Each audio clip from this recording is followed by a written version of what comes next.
Assalamualaikum warahmatullahi wabarakatuh. Konco-konco plus semua. Balik lagi di Historistis, History Hal-hal Mistis.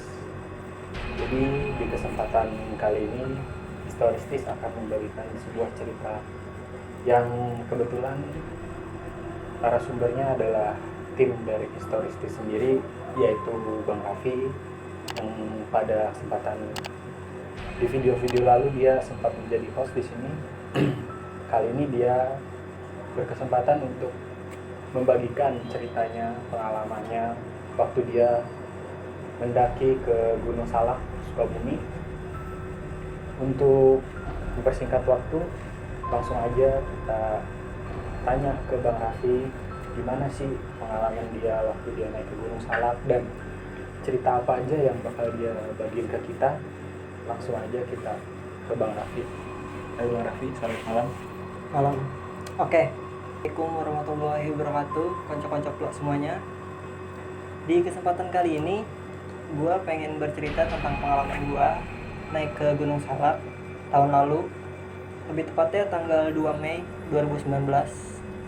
Nah, jadi di pendakian ini gue naik bareng temen gue 4 orang dari Depok, yaitu ada Zaki, Bang Buluk, gue sendiri, dan juga Bang Dargi yang kemarin sempat cerita di Historistis juga ya.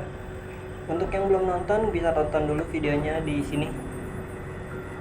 Oke, jadi sebelumnya Gunung Salak itu yang gue tahu biasanya ada 3 jalur ya.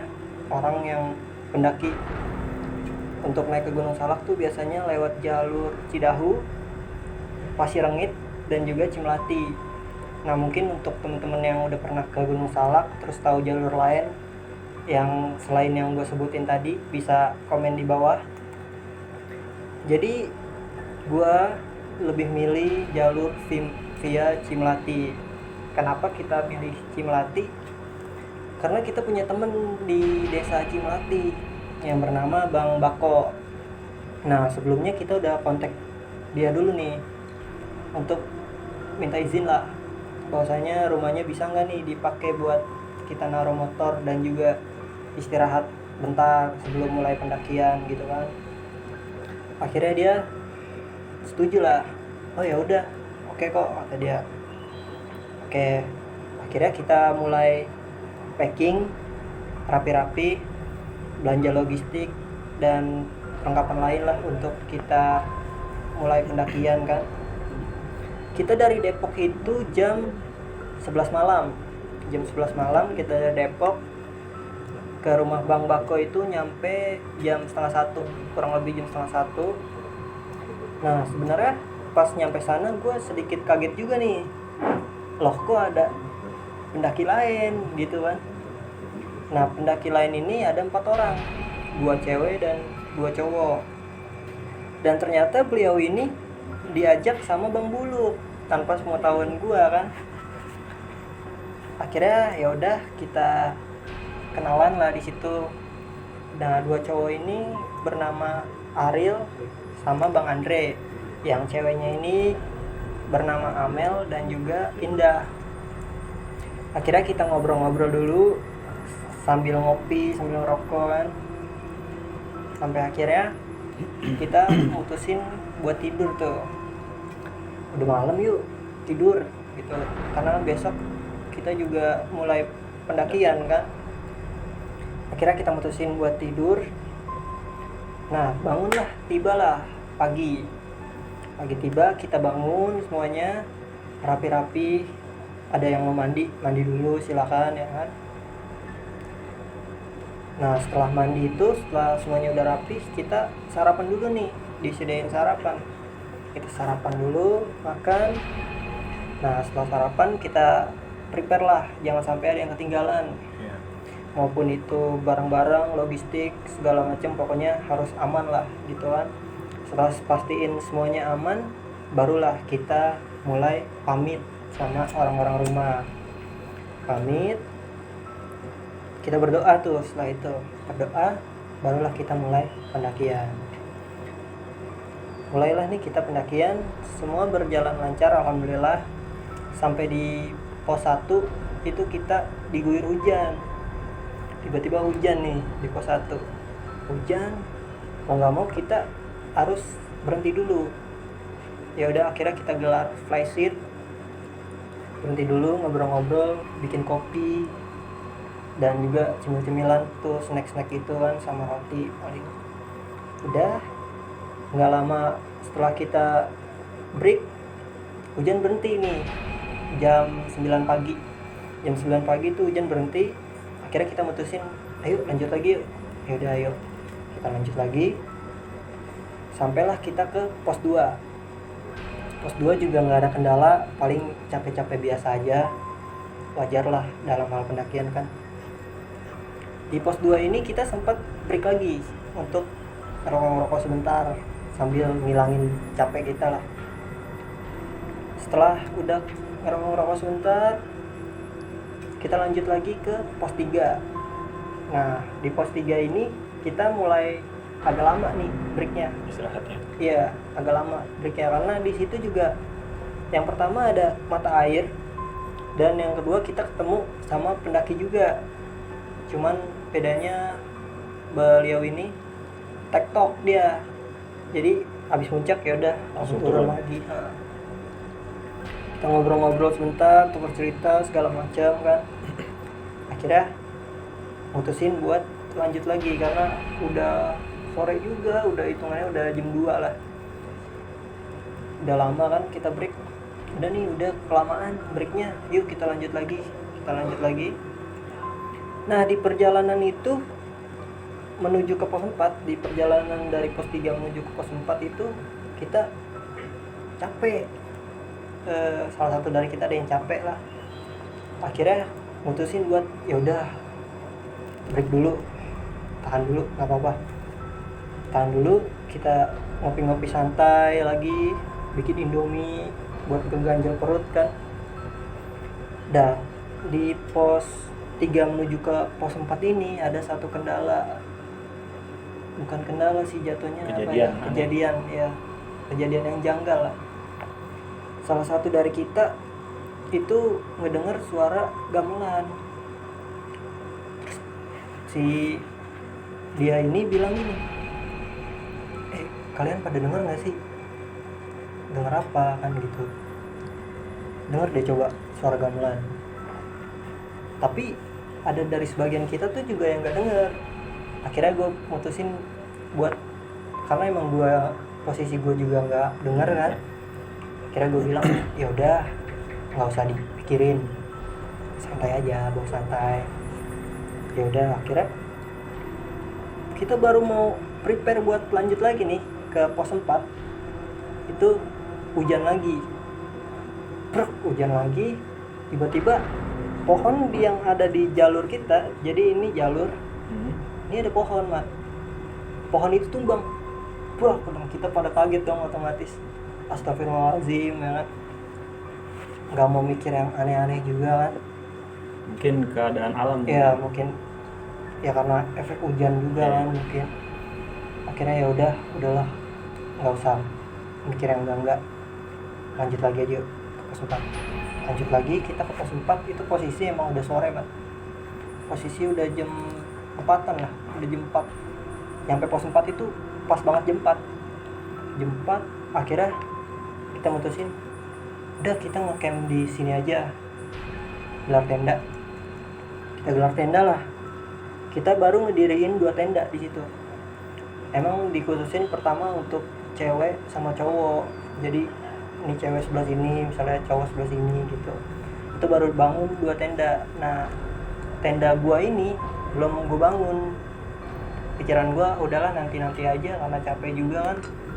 Berarti di situ kondisinya lu bawa 3 tenda. Iya, bawa 3 tenda. Dan tadinya tuh niatnya emang sebenarnya kita ini yang dari Depok itu beda visi sama mereka.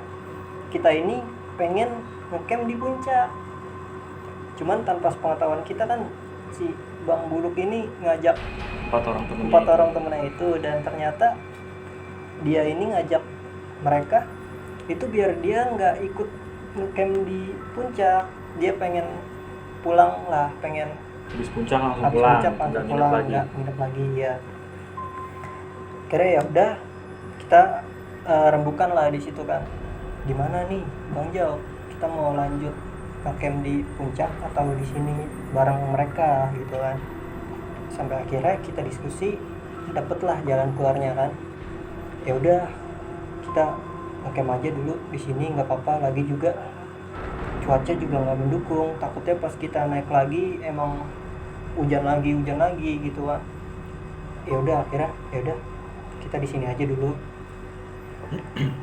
bikin makanan lagi, ngobrol-ngobrol, ngopi segala macem, sampai akhirnya tibalah maghrib. Mulai gelap, tiba maghrib, berhenti sejenak lah kita kan, ngobrol-ngobrol yang mau sholat ya kan. Sampai akhirnya ada kejadian lagi setelah malam itu, mungkin sekitar jam 6:30 lah, habis maghrib. Ada, pas kita lagi ngobrol nih, ada suara ketawa, cuma memang samar-samar. Dan yang pertama kali ngedenger ini adalah Bang Buluk. Jadi posisi kita lagi ngobrol, ngopi, ngerokok, ada yang makan cemilan sambil nyetel musik. Tiba-tiba Bang Buluk ini bilang kayak gini, "Shh, lu denger gak?" Gitu. Terus gue bilang kan, denger apa Bang? Coba nih, lu dengerin. Dimatiin musik sama dia kan, dimatiin. Terus gue coba dengerin, iya benar, ada suara ketawa, cuma samar-samar. Suara ketawanya tuh kayak ngelengking gitu, bisa dibilang apa ya, kalau orang Indonesia mungkin bilangnya kuntilanak ya kayak gitu, suaranya kayak gini, kayak gitulah kurang lebih. Terus langsung otomatis kita ada yang panik, ada yang enggak nih ya kan. Panik lah, bikin terutama cewek-ceweknya ya. Parno mungkin. Iya, karena kejadian itu langsung pada masuk tenda, dan sisa gua, Buluk, sama Bang Dargi di luar. Si Jaki nggak lama juga dia masuk tenda tuh, karena emang ya udahlah nggak apa-apa, daripada anak-anak juga makin takut ya gimana kan. Ya udah, lalu sih ada-ada aja, gue bilang ke Buluk kayak gitu kan. Orang mah udah nggak usah diceritain ya, diem aja. Ya akhirnya udah, kita nggak bahas itu. Udah mulai malam, jam 9-an. Jam 9 malam itu kita udah mulai prepare lah. Udah yuk Bang Jo, udah yuk Bang Dargi, gue bilang, kita bikin tenda yuk buat kita malam. Ya udah, ayo cari space. Dapatlah kita satu space. Kita bangun tenda di situ untuk gua, Bang Dargi, dan juga Bang Buluk. Bangun tenda udah selesai, tenda diri, kita bikin kopi dulu, karena emang niat kita Mau begadang ya, nggak mau langsung tidur lah gitu kan. Jadi bikin kopi dulu yuk buat ngobrol-ngobrol ntar di tenda. Ya udah, yuk bikin kopi, jadi kita ngobrol lah di tenda. Nah, mereka ini udah pada masuk tenda, udah pada tutup lah tendanya kan. Ngobrol, akhirnya ngantuk lah nih. Bang, gue ngantuk. Gue bilang, Bang, gue ngantuk, gue tidur duluan nggak apa-apa ya? Ya udah nggak apa-apa, tidur lah Bang. Ya udah, kira gue tidur di situ. Dan tibalah nih pagi tiba, set. Pas gue keluar tenda itu mereka udah pada sibuk lah, ada yang masak, packing, karena kan mereka pengen langsung muncak kan, Kira pas gua keluar itu, si Amel bilang, yang cewek ini, lu berisik banget lu pada malam-malam gitu kan, cekak-cekikan aja. Dalam hati gua, ini siapa yang cekak-cekikan? Orang gua dari tadi di tenda sama Bang Buluk sama Bang Dargi cuma ngobrol pelan itu juga sambil ngopi. Ternyata nggak lama gue tidur itu emang mereka juga tidur mah. Yang si cewek-cewek ini? Enggak, si Bang Dargi sama Bang Buluk ini. Oh iya. Karena kan mereka emang udah tidur, si cewek-cewek sama mereka yang di sebelah tendanya itu kan. Ya udah, akhirnya gue nggak berpusing, kayak gue mikirnya kayak gini, mungkin yang didengar sama si Amel itu yang kemarin kita dengar bareng-bareng dari Bang Buluk. Ya udahlah, gue juga nggak mau mikir yang macem-macem kan. Setelah mereka udah siap buat muncak lah nih mereka semuanya, pamit kan ke kita. Terus gue bilang, ya udah kalian muncak aja, nanti tenda biar gua yang nungguin. Bang Dargi, gua sama si Zaki sama si Ariel tuh nggak ikut muncak sama si Ariel. Ya udah, akhirnya mereka muncak lah, jalan muncak set. Nah gue bareng-bareng ini diskusi, gimana nih bang, kita mau lanjut lagi kapan? Gue bilang mau ngecamp di puncaknya tuh berangkatnya kapan gitu. Akhirnya dapatlah Bang Dargi bilang kayak gini, yaudah setelah mereka turun kita langsung aja jalan pamit gitu kan, mencar lah. Jadi mereka turun kita naik kayak gitu. Akhirnya mereka turun lah, itu mungkin sekitar jam 2, jam setengah 3 mereka turun. Dan kita udah siapin makanan, emang udah siap-siap makanan buat mereka. Jadi setelah mereka turun tuh mereka tinggal langsung makan aja. Udah kita makan bareng di sana, makan bareng set. Akhirnya gue packing lah nih, gue pada yang mau langsung Camp di puncak. camp di puncak, packing set. Nah tapi sebelum packing gue sempet ngajak si Ariel ini, gue bilang, Ril, lu kan rumah lu di Sukabumi, ngapain sih buru-buru, mending ikut aja yuk ngecamp di puncak, gue bilang gitu. Lu juga belum pernah kan ngecamp di puncak Salak, gue bilang gitu. Nih jarang nih sekali seumur hidup nih mungkin, gue bilang gitu kan. Pokoknya gue pancing lah, iya gue pancing lah biar dia ikut. Dia sempat mikir dulu tuh di situ. Akhirnya ya udah lah bang, ayo dah gue ikut, gue juga penasaran kata dia gitu kan. Ya udah ayo ikut. Akhirnya kita berempat puncak tuh, ngecamp di puncak tuh kita berempat ya, gua, Ariel, Zaki, Bang Dargi. Pamit lah nih kita sama mereka yang mau turun. Gue duluan ya, gue muncak soalnya takut kemalaman ya kan. Emang tuh posisi udah jam 3:30 lah, lama juga sih jedanya tuh.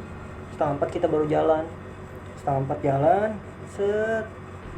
Udahlah, berjalan dengan lancar, semuanya berjalan dengan lancar sampai akhirnya capek ngeres lagi gitu. Sampai akhirnya kita nemu maghrib, gelap kan, gelap itu mungkin menuju pos 5 menuju ke pos 6. Yeah. Gelap, wah udah gelap nih. Terus tiba-tiba Bang Dargi bilang kayak gini, udah kita break aja dulu sambil nunggu maghrib, soalnya pamali kalau dilanjutin lagi maghrib. ya nanti jam 6:18 atau 20 baru kita lanjut lagi. Oh ya udah bang, oke, gue bilang. Nah pas Bang Dargi ngomong itu, posisi itu kan gue di depan, gue, Zaki, Ariel, baru Bang Dargi. Bang Dargi itu masih di belakang, mungkin sekitar 3 meter 2 meter lah dari gue, dari si Ariel ini. Jadi gue senterin ke dia lah, karena kan udah agak gelap juga kan, takutnya dia flash apa gimana. Gue senterin ke dia, set. Di situ gue ngeliat ada sosok yang ngikutin Bang Dargi dari belakang.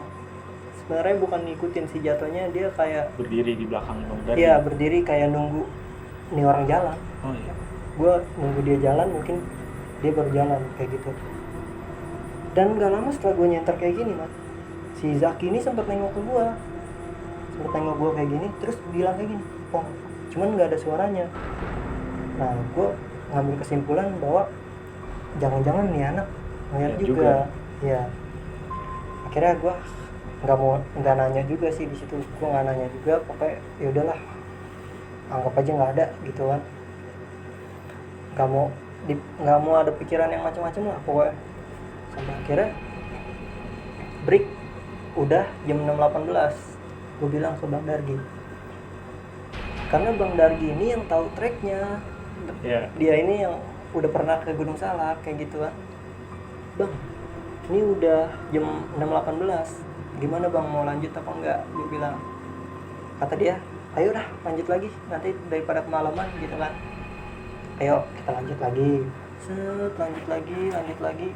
Tapi ada satu hal yang bikin gue takjub di Gunung Salak itu. Di sepanjang perjalanan gue naik ke puncak itu, pas keadaan gelap itu gue selalu ada kunang-kunang yang menghiasi perjalanan kita. Itu keren banget sih. menurut gue itu keren banget, pengalaman yang nggak bisa gue lupain lah di Gunung Salak.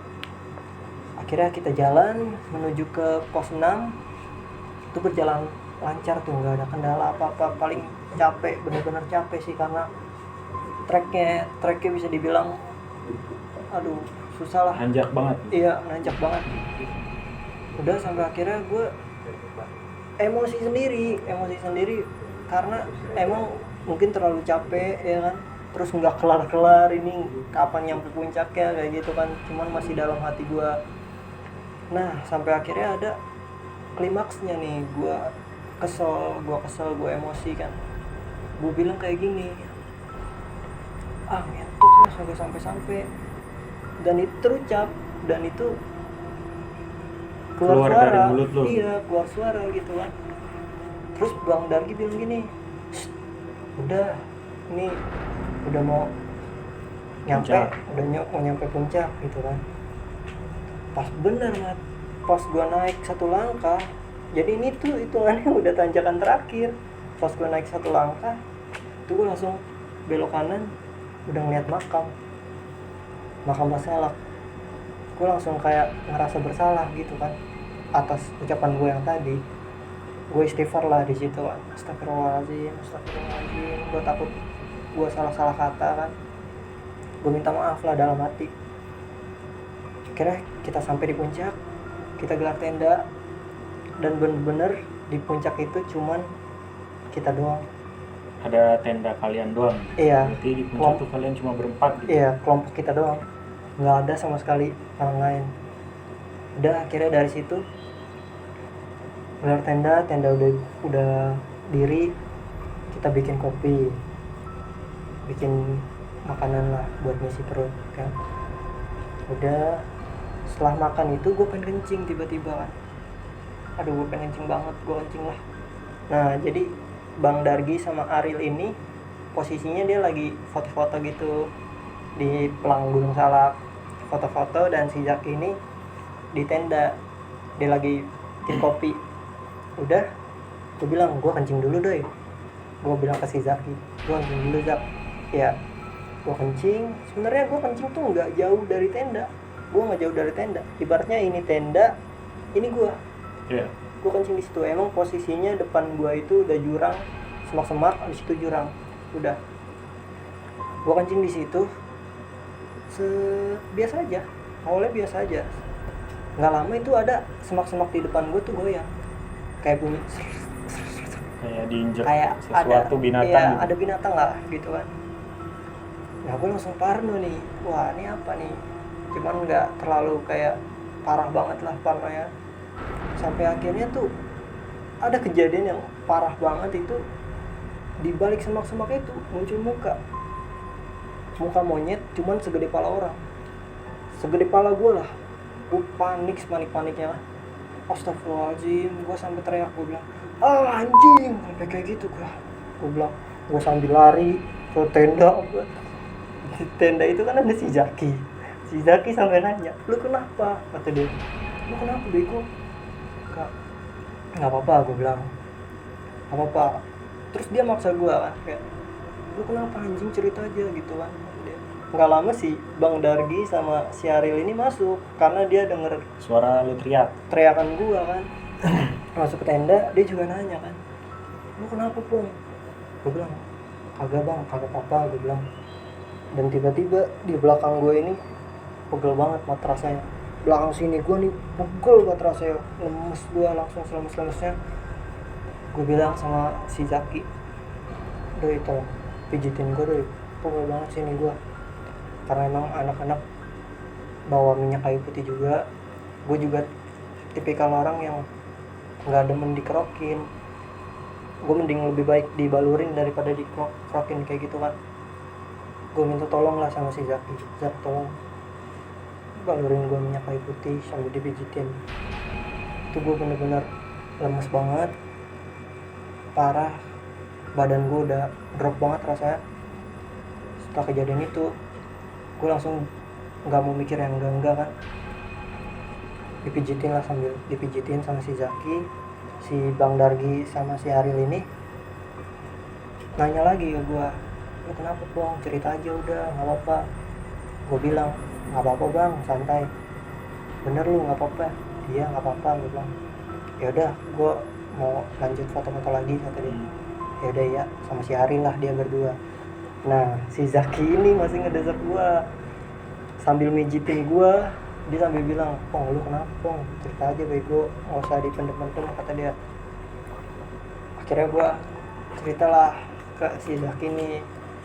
Gue bilang, gue ngeliat monyet tuh, mukanya segede muka gue, mukanya segede kepala gue, monyet putih mat.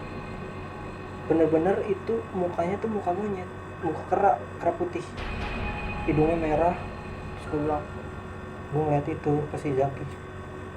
Dan si Zaki ini malah cerita ke gue tentang dia ngeliat apa di track yang sebelumnya kita sempet break azan maghrib. Dia bilang ke gue gini, gue ngeliat ada yang ngikutin Bang Jau tadi di pas kita break azan maghrib. Terus gue langsung sinkron kan, karena dia juga ngeliat gue pas gue nyenter itu, dia sempet gini kan, yang gue tadi cerita, dia bilang Pong gitu. Gue langsung dapet nih. Terus gue bilang ke dia, orang cewek pakai baju putih lusuh, ada tanah-tanahnya gitu mat. Nah, terus dia langsung bilang, iya Pong.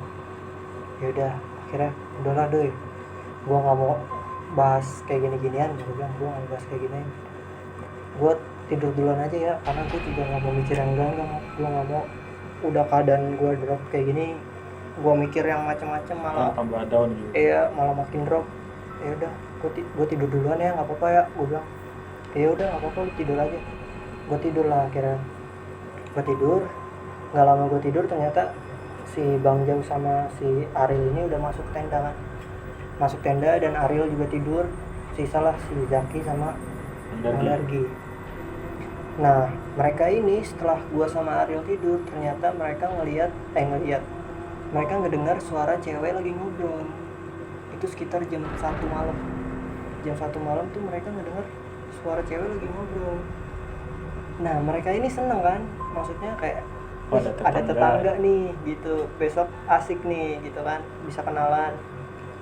Nah setelah mereka bercakap kayak gitu kan, mereka bilang, ya udah yuk Bang Jo, kita tidur aja. Akhirnya tidurlah tuh kita semuanya tidur. Tibalah nih pagi tiba, truk. Pas kita keluar tenda itu benar-benar nggak ada siapa-siapa, nggak ada orang sama sekali, masih sama kayak hal yang kemarin. Masih tetap tenda kita doang yang ada di sana. Sampai kita nyari ke agak ke bawah. Jadi di dekat tenda ini kita ada jalur gitu. Iya. Nah itu mungkin jalur pasir rengit.